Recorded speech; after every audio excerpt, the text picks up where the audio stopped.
Bonjour à toutes et à tous, bienvenue sur Grand Lille TV en direct, 7h30 en ce mercredi 1er avril. Le programme du jour, c'est d'abord cette menace, les difficultés des Galeries Lafayette à Lille aujourd'hui et puis du tennis de table avec le CPLIS qui recevait Metz hier au stable Vélodrome couvert de Roubaix.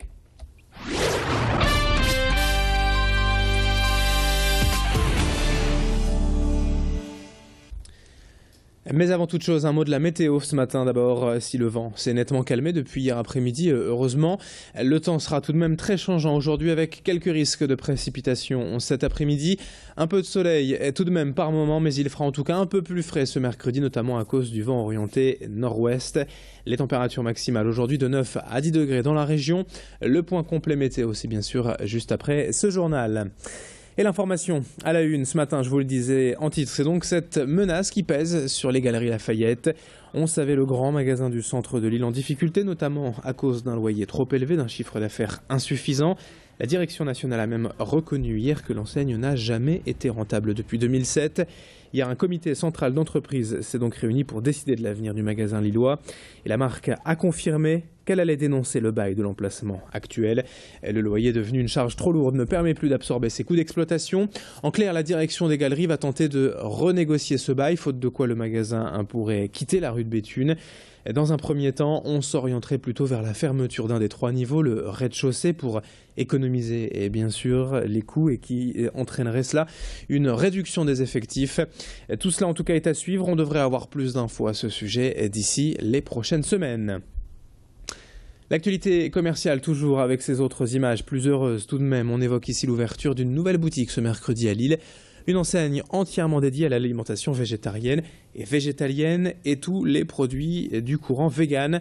Végétalez-vous est situé rue Gambetta et propose toutes sortes de marchandises que l'on pourrait qualifier d'éthiques, en tout cas en accord avec ce mode de vie vegan qui exclut toute consommation de produits issus des animaux, mais aussi leur exploitation, leur utilisation même à des fins de loisirs. On retrouve ici donc des aliments simili-carnés, sans gluten, du lait de soja, de l'épicerie sèche, mais aussi des livres de recettes, des produits cosmétiques non testés sur les animaux. Bref, tout pour vivre en accord avec ses préceptes.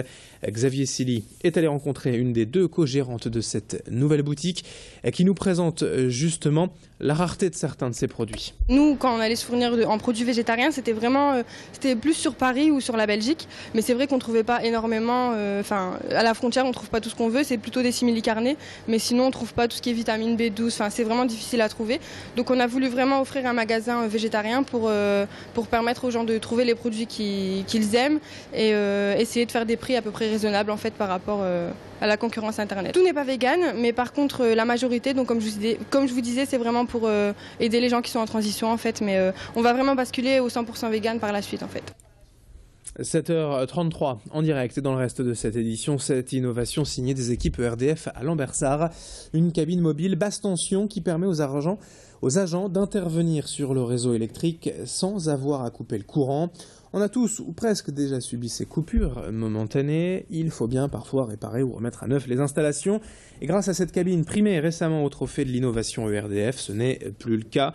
Ici par exemple, boulevard Victor Hugo à Lille, les agents ont eu à changer le poste de distribution pour passer de 630 à 1000 kVA.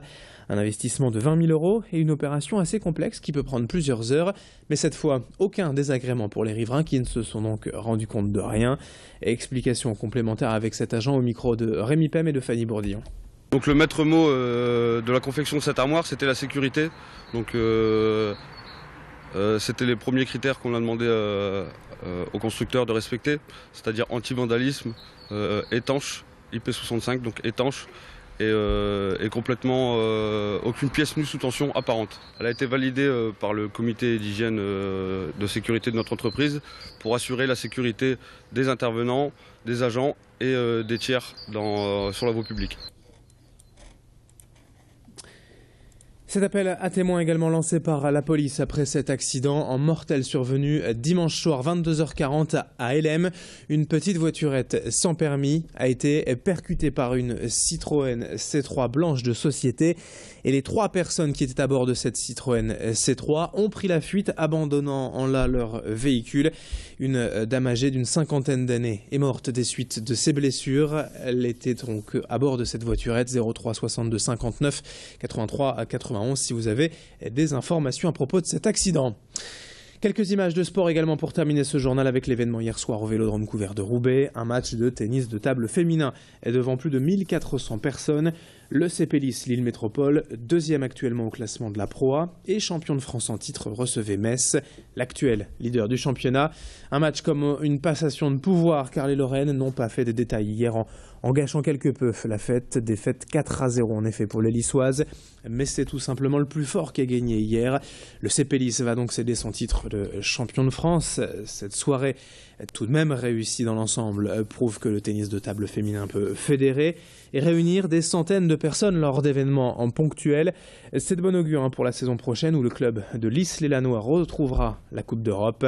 On ne manquera pas bien sûr d'en reparler régulièrement sur Grand Lille TV. L'info continue dans un instant avec la météo et l'infotrafic. Très belle journée à toutes et à tous. Bon réveil, 7h36 en direct en ce mercredi matin.